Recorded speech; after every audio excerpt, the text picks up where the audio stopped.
En estos momentos en Guatemala se lleva a cabo la Conferencia Iberoamericana de Responsabilidad Social Empresarial. Uno de los invitados es Luis Alberto Moreno, presidente del Banco Interamericano de Desarrollo BID, el banco regional más grande del mundo. En una entrevista exclusiva con Telediario, el presidente del BID nos habla sobre la nueva concepción de las empresas, la responsabilidad social empresarial.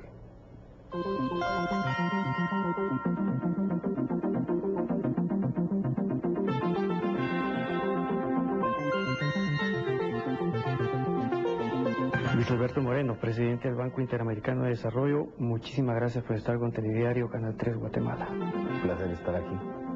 Responsabilidad social empresarial, un tema muy de los 90 que empieza a surgir y hoy muy de moda quizás. La importancia de este tema para el BID. Pues mire, esto tiene una importancia muy grande, no solamente en nuestras sociedades hoy en día, sino en la manera de encarar los problemas de crecimiento e inclusión.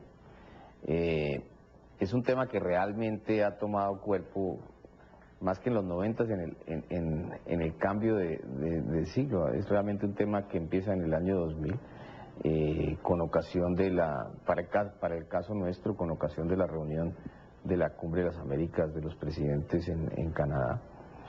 Pero sin duda, detrás de esto está toda esta prosperidad económica que el mundo ha visto en los últimos años, casi 10 años.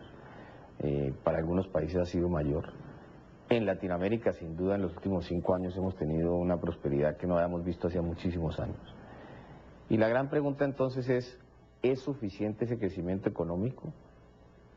¿O no debemos pensar que con ese crecimiento económico hay que redoblar los esfuerzos para que haya un crecimiento con mayor equidad? Porque de no haberlo, van a haber muchísimas tensiones en nuestras sociedades. Y allí el esfuerzo no puede descansar solo sobre los gobiernos, sino que tiene que haber una participación importante del lado de la empresa privada y de la sociedad civil en general.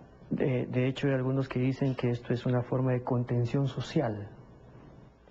Mire, yo no sé si se va a llamar contención social, sino yo creo que el punto de fondo es que las angustias y la multiplicación de expectativas por parte de aquellos que no tienen crecen a un ritmo muy grande.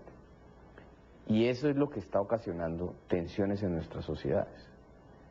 Eso es lo que ocasiona que un joven que tiene la frustración de no conseguir su primer empleo se vaya por el camino de la delincuencia. Eso es lo que ocasiona que familias que no ven oportunidades se vayan a otra parte, emigren del país. Entonces yo creo que aquí hay una responsabilidad no del Estado, sino de la sociedad entera. Hay algunos que piensan que a los empresarios les está faltando información respecto a los objetivos del milenio, por ejemplo, de la ONU. ¿Usted está de acuerdo con eso? ¿Necesitan estar un poco, digamos, un poco más informados? Los estados les tienen que informar mejor que para el 2015 tuvo que haber reducido, es decir, bajado la pobreza por lo menos a la mitad.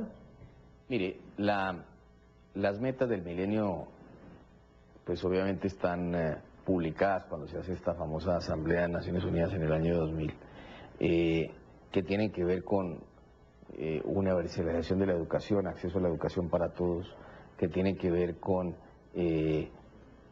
agua y saneamiento, que digamos es un canal mediante el cual se llega al cumplimiento de muchas de las metas, el caso de la mortalidad infantil. Son temas que digamos no hay que asociarlos en metas como que cualquier empresa que tenga una actividad la ve en cualquiera de nuestros países. Lo cierto es que Latinoamérica en esto es relativamente afortunada. Yo creo que buena parte de los países, no todos, van a cumplir buena parte de estas metas. Pero el punto no es cumplir las metas, el punto es tener una postura mucho más agresiva respecto a la responsabilidad social, tener un entendimiento que parte de la conciencia misma de los empresarios. El Fondo Monetario Internacional, por ejemplo, en alianza con IBM, ha llevado a ciertas comunidades y ha desarrollado tecnologías para las minorías. ¿Usted podría, no sé, ejemplificarme de alguna manera alguno de los muchos trabajos que el BID está haciendo en alianzas con comunidades, con pequeñas y medianas empresas? A ver, mire, nosotros tenemos varios instrumentos y hacemos cientos de proyectos todos los años. De lo que llamamos el programa de empresariado social, que son para comunidades muy pequeñas, en créditos concesionales, o sea que no tienen costo, que pueden llegar hasta casi $100.000 y que los son manejados fundamentalmente por nuestras oficinas en cada uno de los países. Después tenemos una ventana en el banco que llamamos el FOMIN, es un fondo para la promoción de empresariado, que apoya, por decirle, una red de, por decir, vamos a mencionar en Guatemala, en la zona del Petén, donde está este gran turismo que llega a esta zona, que se organicen, por ejemplo, distintos pequeños empresarios en cómo ser mejores para poder consolidar sus ofertas de turismo, por ejemplo, sean desde quienes hacen el transporte en la zona, sean los guías, sean los pequeños puestos de comida, en fin, ese tipo de cosas el banco hace muchísimo en todos los países de Latinoamérica y por cierto en Guatemala.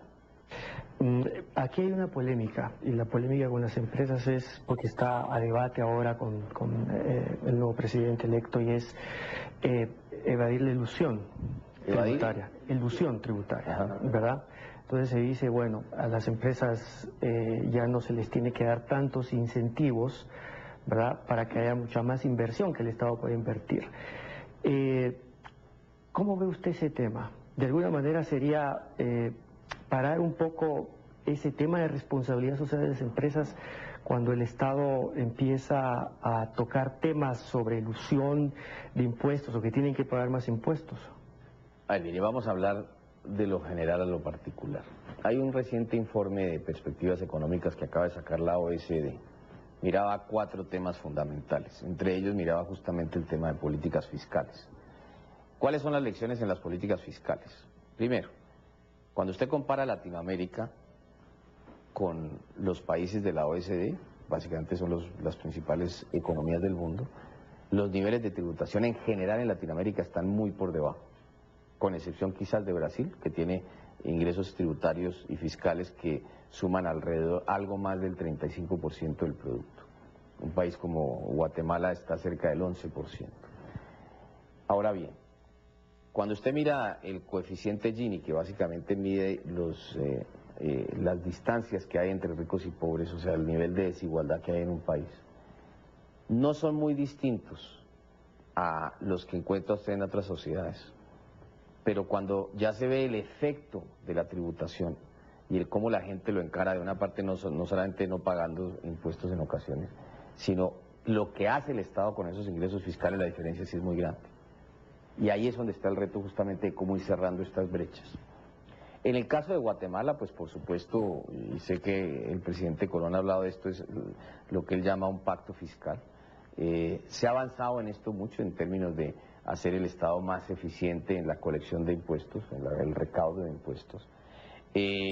Pero sin duda, para atender las inmensas necesidades que tiene Guatemala, es necesario que se produzca ese pacto fiscal. Ahora, esa es una discusión de los ciudadanos de Guatemala. ¿Qué diferencia hay entre esa definición de responsabilidad social empresarial como aquella actividad voluntaria, ¿verdad?, para el mejoramiento económico, social y ambiental de las comunidades y distribución de la riqueza?